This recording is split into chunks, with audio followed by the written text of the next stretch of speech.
Hello and welcome to my channel. This is Kendra, and today I'm unboxing the Pink and Main February of 2025 Crafty Courtyard Kit called Greenhouse, and I'll be showing you how to make a pop-up card and a shaker card with the contents of this kit. So here's what is included. This sheet lists everything that you get in the kit, plus on the back you get 4 card sketches to give you an idea of what you can make with what's inside. You get a sheet of ice rink cardstock, 4 sheets of colored cardstock, and a sheet of green metallic foil cardstock, and a sheet of green glitter cardstock. And I'm so excited about this. This month you get this awesome greenhouse pop-up die set that allows you to create an A2 size pop-up card in the shape of a greenhouse. And on the back it gives instructions that shows how to put together each of the layers. And just look at all of these dies. Wow. There's the dies with the tabs to create the pop-up part, plus all of the different foliage and leaves. And what's great about this die set is that you can also use these dies to create other cards with the plants, like what was shown on the paper with the sketches. Now with every kit, you get a zippered project pouch. Plus you get an exclusive confetti mix. This one has different shades of green, plus some pastel colored flowers. And you also get this large pack of sticky gems in 3 different shades of green. And you get this stamp set here called Plant a Garden. And it has 6 different floral and plant images that also include sentiments. And the sentiments say to plant a garden is to believe in tomorrow. Don't go through life, grow through life. May all your weeds be wildflowers. Bloom with kindness. No act of kindness is ever wasted. And then there's one stamp with a typo, so a separate stamp is included, but the correct one says, where flowers bloom, so does hope. And that's not all. You also get another die set called Fun Sentiment Banner Set 3 that includes 5 different sentiments plus plain banners so that you can layer these up to have a different color show through. These include Happy Birthday, Congratulations, Happy Day, Congrats, and Hello. And these are all sentiments that I use a lot, so I know I'll be using this die set quite often. And you also get this full pack of Distress Tones pattern papers that include 15 different colors. So there's 2 each, a total of 30, 5.5 by 8.5 inch sheets. And I'll just show you all of the different colors really quickly. But these were designed to look like ink blended panels that have been distressed. You can use these as background panels or to cut shapes from dies like this green one here. You can use it to cut out leaves, or you can even use these as card bases. So they're thicker than paper. They're actually cardstock. And I've used the printed papers in the past for card bases. It's pretty sturdy. But look at all these beautiful colors. There's really so much that you can do with these distressed panels. So let's jump right in. I'll start with how to make the greenhouse pop-up card, and I'm only using the contents of the kit with the exception of Copic markers to make this pop-up card. So I went ahead and cut all of the cardstock in half so that I can use the dies on them. And here you see me trying to decide which colors to use for the different pieces. I'll be using the white ice rink cardstock for the back piece, and then tan for the middle part or layer of the pop-up. And then I'm using 2 different shades of green for the leaves that will be glued on top. I think this design was really well thought out. I love that the different layers have guides of where to glue the leaves on top. It's not like you have to try to figure out the best layout for where to put the leaves. It shows you exactly where to put them. And but one thing that you do want to consider as you pick the colors that you want to use for the different type of plants is what colors are being used in front or behind it. You don't want to use the same colors because it'll just blend together when you look at them from the front. So for the longer leaves, I used the lighter green color called the Park, and then the darker green for the other leaves. And I love that the back of the packaging has pictures to let you know the layout and what you need to do with the other pieces. And I'm using the blue color called Riverwalk to cut out the front of the greenhouse.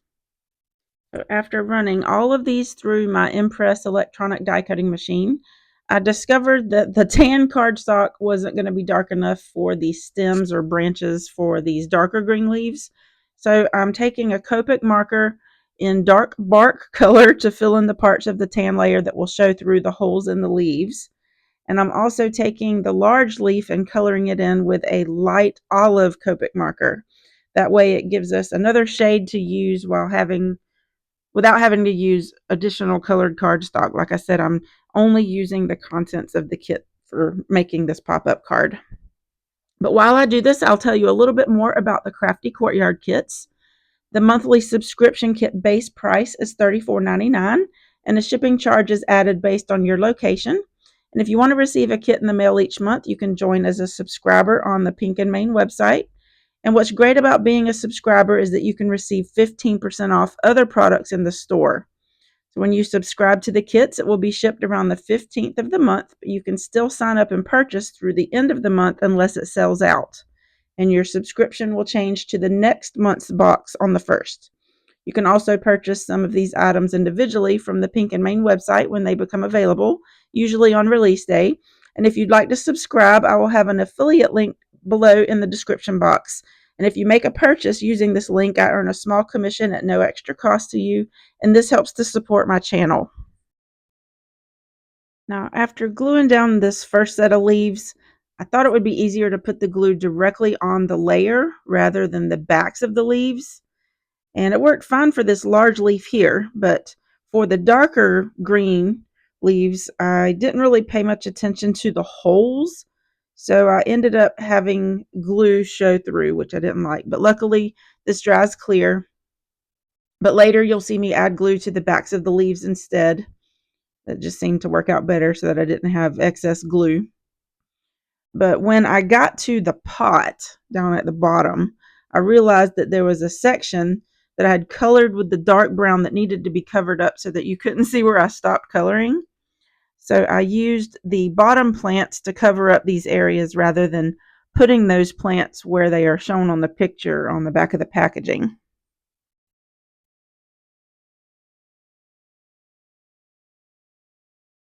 Now here you see that I've folded the tabs upward. They actually go the other way.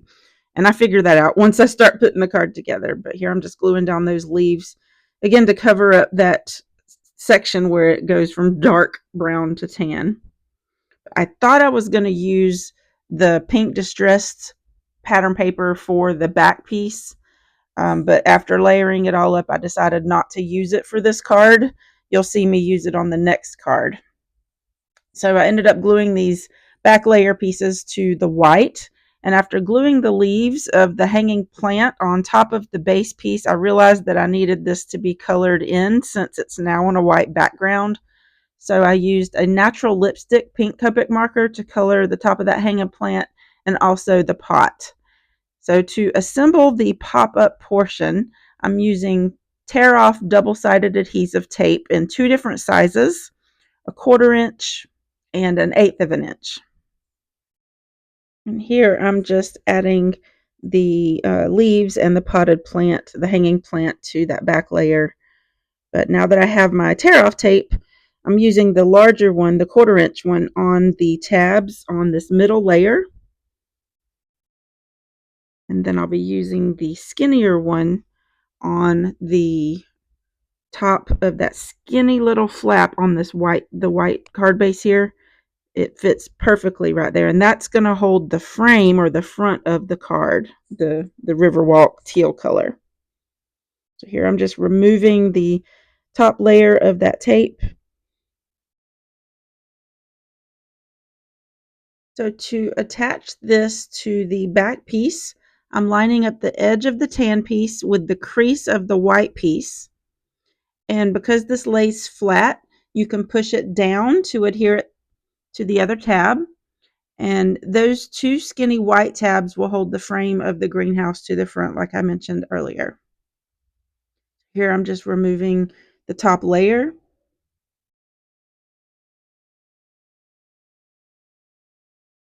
I'm going to very carefully try to line this up and put the front of the greenhouse on here.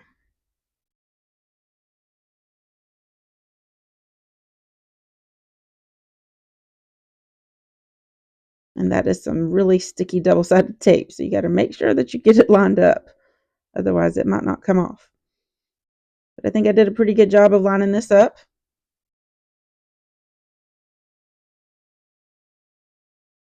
So this is what it looks like from the bottom so that you can see the different layers. Now for my sentiment, I'm using the congratulations banners, and I used the Riverwalk cardstock that I used for the front frame to cut out the banner with the letters. And I want the letters to be the same shade of pink that I used on the pots. So I colored a section of the white scrap cardstock with that same Copic marker, and then I cut out the solid banner from it. And I'm using my pick up and place tool to poke out all of the letters, and then I glued the two banners together.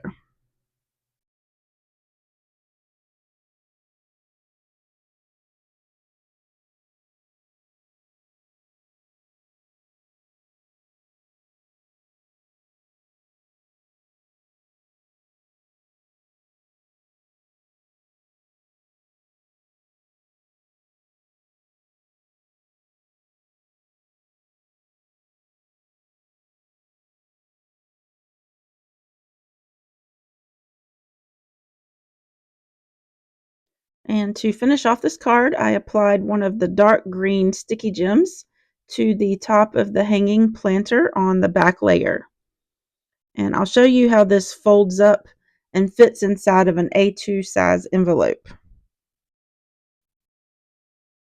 It just folds flat and it fits down in there perfectly. I absolutely love it. This is so cute. So now for the shaker card. I'm using card sketch number 14 from Kendra's Card Challenge 17 for the layout.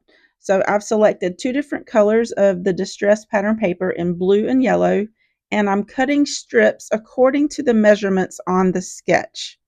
Now for my card base, I'm using the other half of the Riverwalk cardstock, and this is how the pattern paper strips will lay on the card.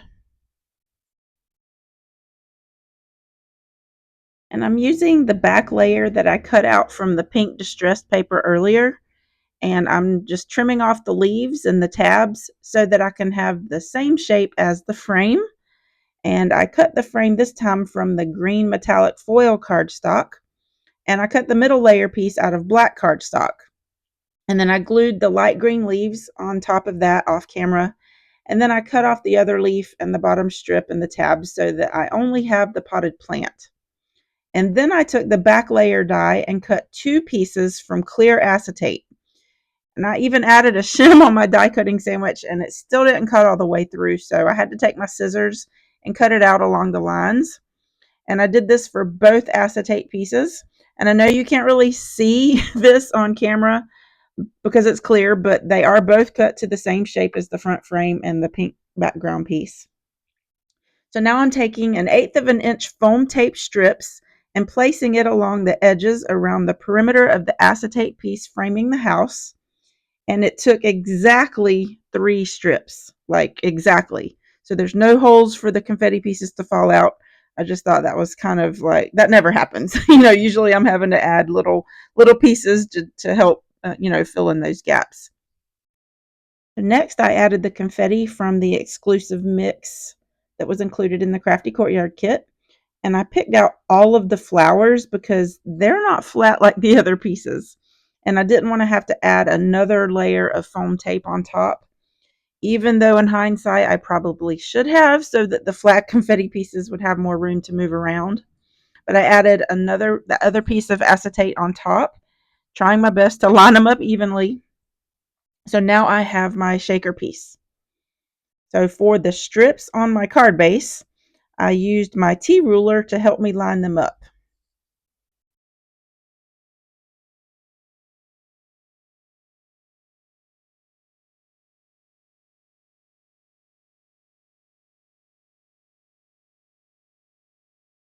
Now, when I was done, I noticed that I had a few strips that were hanging off the edge, so I took my guillotine trimmer to cut off a small sliver to even those out, and then I also cut off a sliver from the back side.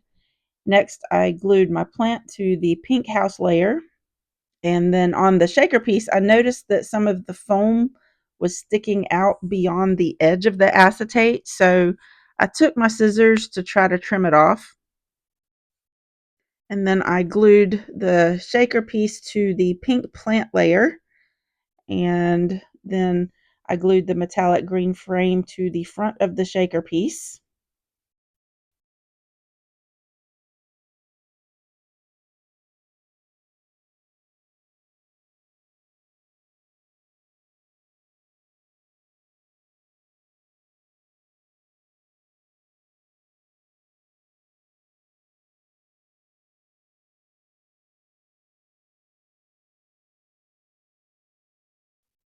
And then I centered it on the card base and attached it.